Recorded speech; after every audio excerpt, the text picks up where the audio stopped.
Jacob Elordi, Austin Butler. What do they have in common? Everybody thinks they're stylish and their style is easy as so let's build it. All right. For footwear, you can see you're gonna need about 3 things. You need a pair of loafers. You can get these vintage or go black from GH Bass or something like that.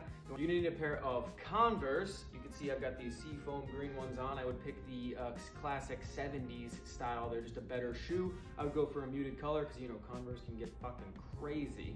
And the last but not least, you need a pair of boots. If you want to lean more towards the Elordi, then you can go a round toe. If you're more of a butt man, if you're more of a Butler kind of guy, then I keep those toes pointed. You can go vintage for these, okay? If you got the bag, then go ahead and spend it. You know, whatever, do you.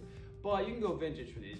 You're gonna rotate 3 different styles of pants. You need a denim, you need a black slack, and you need something crazy. When I say something crazy, I mean basically green or brown slacks or work pants.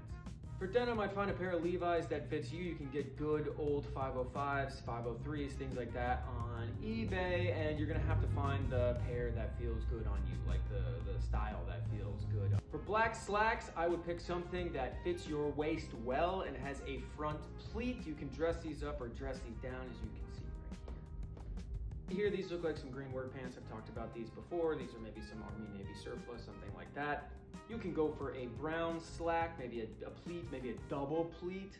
Just find something that's earth tone in that same style that fits you really well that you like. The idea is you can just rotate all these pieces in and out and just keep making outfits on them. For shirts up top, if you want to go Butler way, just buy some blue chambray, things like that. He's got a real Western vibe. And for Elordi, you're just gonna get a bunch of 3/4 white long sleeve shirts or some ironic vintage tees. Get them a little more fitted and get them a little more cropped. Don't go too baggy, all right? Both of them like to wear baseball caps a lot. As you can see, I have this one. It says morning person. It's ironic because I'm not.